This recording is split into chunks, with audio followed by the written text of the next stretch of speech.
C'est l'heure du rendez-vous avec vos experts Serre France Maine-et-Loire sur Oxygène Radio. Bienvenue dans un nouveau rendez-vous avec le Serre France Maine-et-Loire et Michel Besançon, directeur général adjoint du Serre France Maine-et-Loire. Bonjour Michel.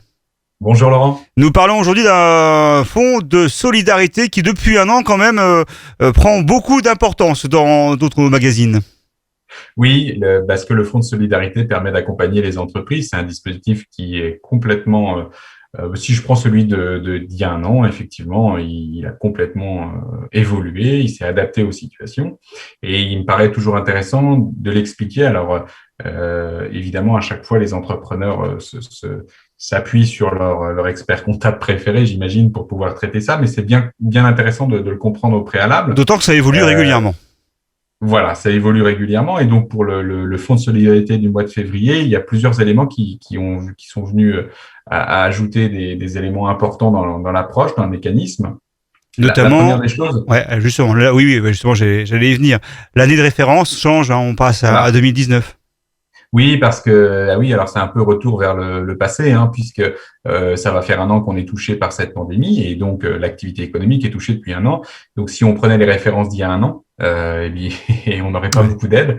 Donc l'État, à juste titre, a anticipé dès le mois de février en disant que maintenant on prenait alors on analyse ça de manière mensuelle, soit on prend son chiffre de référence du mois de février 2019 par rapport à février 2021 et on regarde l'écart et on regarde l'aide dont on peut bénéficier, soit on prend le chiffre d'affaires moyen de l'année 2019 qu'on divise par 12 et on prend cette référence-là. Donc, pour le mois de février, l'aide, on la compare avec son chiffre d'affaires 2019 et non pas évidemment 2020. Et une fois qu'on a fait ce choix sur le mode de fonctionnement, on ne peut plus revenir en arrière, en tout cas faire le yo-yo comme c'était le cas pour l'instant. C'est ça, c'est-à-dire que l'État a quand même bien compris que effectivement, si on prenait un coup la moyenne, un coup le mois, on pouvait se retrouver dans une situation d'aubaine, notamment si on avait des variabilités importantes. Et donc l'État, à juste titre, a précisé pour le fonds de solidarité du mois de mars que à continuellement on a fait une option en février, c'est-à-dire soit on prend le mois de référence N-2, soit on prend la moyenne de l'année N-2. Et bien, une fois qu'on a fait ce choix, on le maintient. D'autres infos à retenir qui ne sont pas spécialement dans la com du gouvernement, pas moins présent.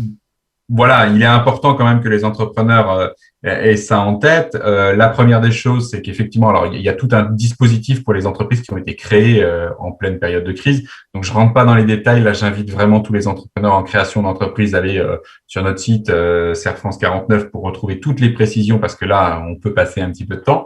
Mais en revanche, ce qu'il est bon de retenir aussi, c'est que les entreprises qui seraient fermées, aujourd'hui, le texte de loi pour février et mars, je n'ai pas encore avril, puisqu'on va voir ce qui se passe pour avril, sachant qu'il y a un reconfinement. Mais en tout cas, pour février et mars, le fonds de solidarité, si vous êtes une entreprise fermée administrativement, et on sait qu'il y en a quand même quelques-unes à l'époque qui l'étaient, eh bien, vous devez aussi justifier d'une baisse de chiffre d'affaires de 20%. Avant, vous étiez fermé, vous avez le droit au FSE. Maintenant, il faut prouver quand même que vous avez une baisse de chiffre d'affaires. Et il y a une petite subtilité, c'est que dedans, le chiffre d'affaires qui est réalisé sur les activités de vente à distance, les retraits en magasin, les livraisons, le click and collect, ce qu'on évoquait, eh bien, ce dispositif qui bénéficiait d'une sorte de coupole, on va dire, d'aide. Auparavant, c'était du plus, en fait. Rentre dans votre chiffre d'affaires. C'est-à-dire que si vous allez développer votre business aussi du click and collect, eh bien, à présent, pour février et mars, le FSE, on prend en considération ce chiffre d'affaires. Donc, c'est pas neutre. C'est une info importante. Oui, c'est une information importante parce qu'on l'excluait avant et maintenant, on l'excluait jusqu'à 333 € par jour. Mais voilà, c'est important d'avoir ça en tête. Merci beaucoup, Michel Besançon. On parlera dans une prochaine chronique d'agriculture et notamment d'aide, évidemment. On parlera d'aide notamment pour le monde équin. Il y a des choses qui se mettent en place. Merci, à bientôt. Merci, au revoir. C'est l'heure du rendez-vous avec vos experts Serre France Maine-et-Loire sur Oxygène Radio.